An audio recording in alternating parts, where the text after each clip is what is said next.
¿Qué está pasando en este país?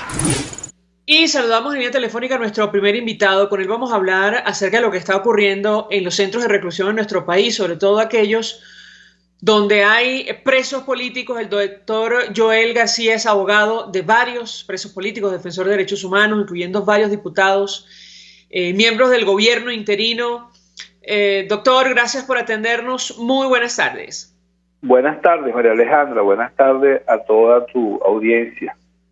Pues mucho interés, doctor, de conocer la información que pueda compartir con nosotros acerca de este tema, informaciones que han generado alarma, incluso la reacción del propio secretario general de la OEA, Luis Almagro, pidiendo información, atención médica para los presos políticos, tomando en cuenta que ha trascendido que hay casos de COVID-19 en algunas prisiones, incluyendo el helicoide y la de Gesín. ¿Qué puede decirnos?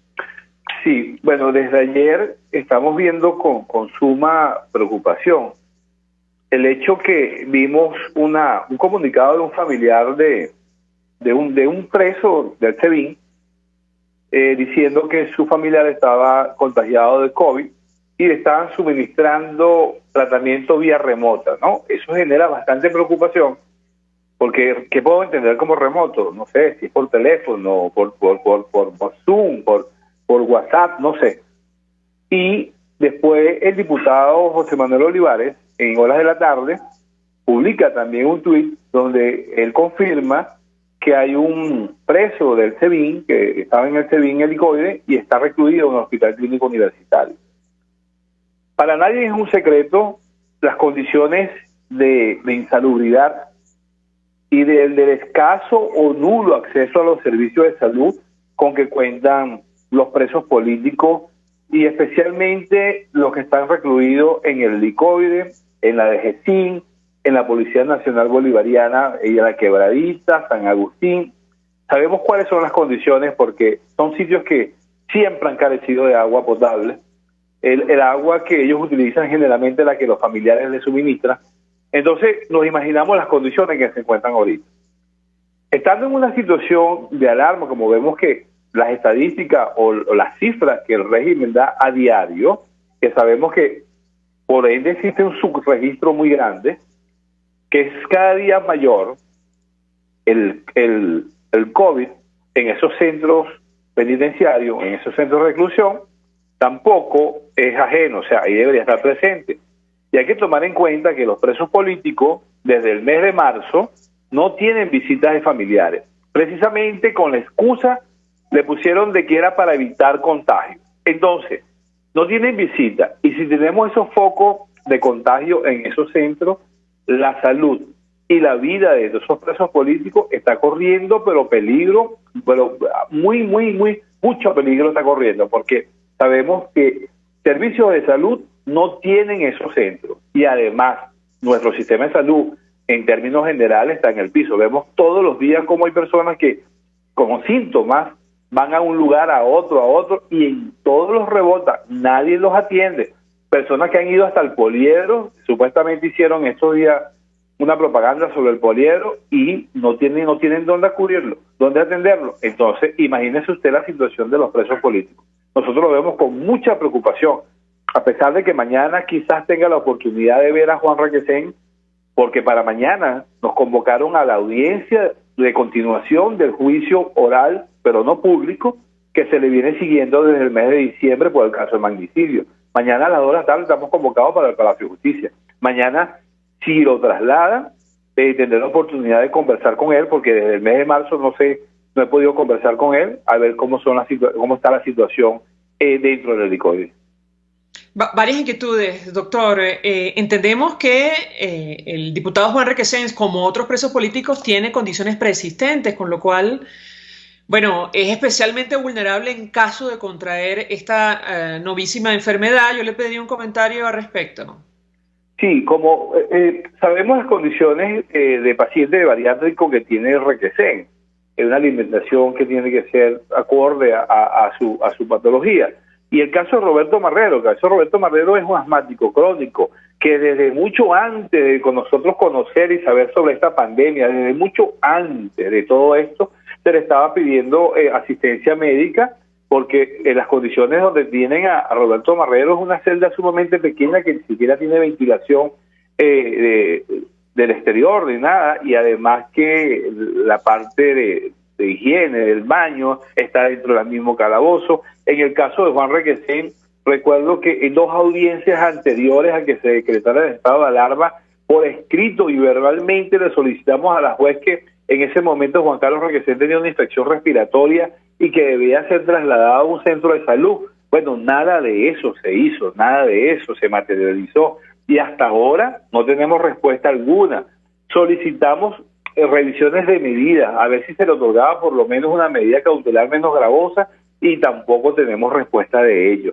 Ojalá, en el caso de Demóstenes Quijada, desde el 3 de abril del presente año, a Demóstenes nadie lo ha visto, o sea, lo vimos el día de su presentación, el 3 de abril, y más nunca, ni un familiar lo ha podido ver alguna vez. A Demóstenes le permiten que llame una vez a la semana y que su esposa pueda ir una vez a la semana a llevarle algunos utensilios o víveres, pero es muy irregular y cuando le permiten llamar, ellos siempre dicen que está bien, pero ¿será verdad esto? Porque sabemos cómo son esas llamadas supervisadas y a veces no se atreven a decir la verdad por temor a represalias.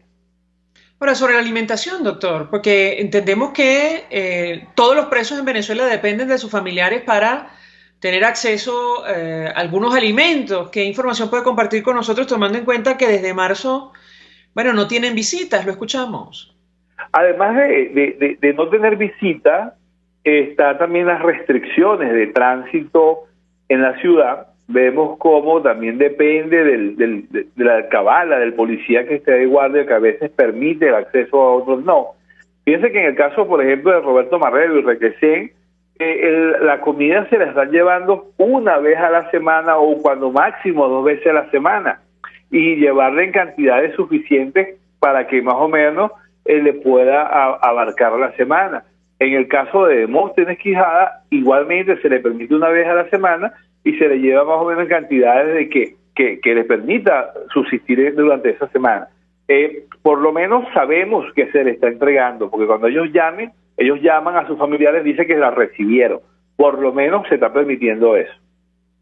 Ahora, no hay confirmación, doctor, sobre la cantidad de posibles contagios que puede haber en estos centros de reclusión, ¿o sí? ¿Qué puede decirnos? Información oficial no hay, más bien hay un silencio oficial. Las informaciones que corren son a través de familiares y este diputado que dio esta información ayer, que yo me imagino que pienso que es una persona responsable y por ser médico de profesión puede tener contacto con los médicos que están dentro del hospital clínico universitario. Ahora, la versión oficial no existe. Tenemos un acuerdo que hizo el régimen con la alta comisionada de los derechos humanos el año pasado. Ellos firmaron una carta de intención donde se supone que a los delegados que quedaron aquí en Venezuela se les permitía estar por 1 año aquí en Venezuela, además de que se le iba a permitir el ingreso a los centros de reclusión. Esto se hizo parcialmente, se llevaron a unas cárceles que ustedes saben cómo hacen la utilería para que vean, pero lo que es Arcevin, Dejecín, esos sitios no se le ha permitido. Nosotros estamos pidiendo que por lo menos le autoricen a esos delegados que están en Venezuela y verifiquen si es cierto o no o las condiciones en que se encuentran nuestros presos. Por lo menos que se le permita ingresar al hospital universitario y verifique si eso es verdad o es mentira. Pero hasta ahora son reclamos que hacemos tanto familiares como abogados a través de las redes sociales, porque no tenemos quien nos escuche. Ayer decía yo que qué importante es la figura del defensor del pueblo, una figura novedosa para Venezuela y que entre sus atribuciones, incluso tiene esta inmunidad el defensor, y entre sus atribuciones está velar por el cumplimiento de los derechos humanos dentro de un país. Esos son derechos humanos. Solamente verificar si gozan de buena salud, si le están haciendo las pruebas, si están bien. Solamente le estamos pidiendo eso, no le estamos pidiendo que los libere, pues, por decir algo, sino que verifique el estado. Ahora, ¿usted ha escuchado alguna vez en este tiempo la voz del defensor del pueblo. Ese señor es inexistente. Ese señor se parece al Ministerio de la Felicidad Suprema, inexistente totalmente. Y entonces, teniendo una institución como esa, teniendo una dirección de derechos humanos en el Ministerio Público y el fiscal general todas las semanas sale hablando y diciendo, pero sobre estos temas no se pronuncia absolutamente, pero por nada. Entonces, institucionalidad no tenemos, entonces nos queda elevar la voz nosotros, los familiares, y que si Dios lo quiera, si sucede una calamidad en estos centros de reclusión, que fallezcan varios presos, es que vamos a ver que alguien dirá, esa boca es mía. Si vemos en unos centros penitenciarios que Iris Valera están haciendo libertad, están haciendo que audiencias preliminares, pero eso tiene un solo fin, de que los presos admitan los hechos, porque lo están haciendo sin defensa. Yo no conozco al primer defensor privado que me haya dicho, me convocaron por una audiencia. La primera audiencia que me acaba de convocar a mí hace 2 días es para la de el magnicidio, que va a ser mañana a las 2 de la tarde en el caso del diputado Requesén. Vamos a ver qué sucede mañana, vamos a hablar con Requesén, a ver cómo es el estado, por lo menos, dentro del SEBIN. Lo irónico, doctor, es que la preocupación que han expresado los funcionarios que forman parte del equipo de Nicolás Maduro es por la situación y la reclusión del señor Alex Saab en Cabo Verde. En ese caso sí han enviado toda clase de documentos y han ofrecido toda clase de declaraciones, pero puertas adentro no dicen absolutamente nada. Yo le pediría un comentario al respecto. Con respecto a Alex Saab, ayer, sí creo que fue ayer que leía a su equipo de defensa, de sus abogados, que decían que Cabo Verde le estaba violando el derecho a la defensa a Alex Saab. Y yo hice un comentario en Twitter, precisamente, que le dije que si ellos quieren saber de violaciones al derecho a la defensa o al debido proceso, basta que lean el informe de Michelle Bachelet, que presentó recientemente en el mes de julio, que lean lo que es verdaderamente una vulneración a los derechos fundamentales. Tengo entendido, por lo que conocemos a través de los medios, que han ejercido varios recursos, han ejercido varias acciones de amparo y a todas le han dado respuesta. Ojalá en Venezuela por lo menos 1/3, 1/4 de esas garantías procesales se dieran en Venezuela. Juan Carlos Requesén va a cumplir 2 años el viernes, 2 años preso, y todavía su proceso está allí.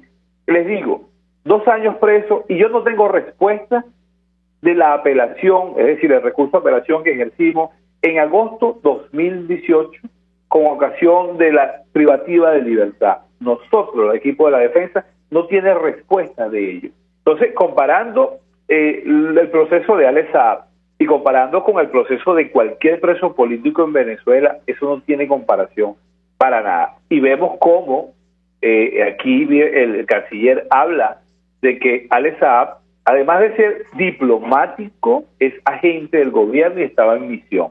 Eso hay que tomarlo muy en cuenta, porque si es agente diplomático, quiere decir que es funcionario del Estado. Y si es funcionario del Estado, no puede contratar con el Estado. Y sabemos la cantidad de contratos y negocios que tiene con el Estado. Entonces, Tarek William Saab, Tarek William Saab debió haber abierto de una vez una averiguación por corrupción, porque un funcionario del Estado no puede tener negocios con el Estado. Y eso fue lo que ellos declararon. Y bueno, Alex Saab, indudablemente, yo cuento de que va a ser extraditado, se le está respetando el derecho a la defensa, al proceso, pero yo no dudo de que va a ser extraditado. Doctor Joel García, 1.000.000 de gracias por atendernos, acompañarnos la tarde de hoy, abogado, defensor de derechos humanos. Bueno, está a cargo de los procesos contra varios presos políticos de nuestro país, incluyendo el diputado Juan Requesén, que efectivamente mañana cumple 2 años de detención en un juicio, un proceso plagado de irregularidades desde el momento de su detención, sin ningún tipo de orden y violando su inmunidad parlamentaria. Por cierto, Cabo Verde da por hecho la extradición de Alex Saab a los Estados Unidos, como ha dicho el doctor Joel García. Es información que publicaba más temprano El Tiempo de Bogotá, su unidad de investigación. El embajador ante la ONU dijo que la decisión de enviarlo no debería dañar las relaciones con ningún Estado, Fernando Guagnón, embajador de Cabo Verde ante Naciones Unidas, acaba de entregar declaraciones a medios locales que han sido interpretadas como una notificación diplomática de la extradición a Estados Unidos del barranquillero Alex Saab, señalado, dice la nota, testaferro de Nicolás Maduro. Guagnón manifestó que está convencido de que la decisión de detener y extraditar a Saab no debería ser una razón para dañar las relaciones de Cabo Verde con ningún Estado. Recordar que esto ya está en manos de los tribunales. Vamos a la pausa, al regreso venimos con más. Usted escucha Conexión 750 con María Alejandra Trujillo, solo por RCR 750 AM.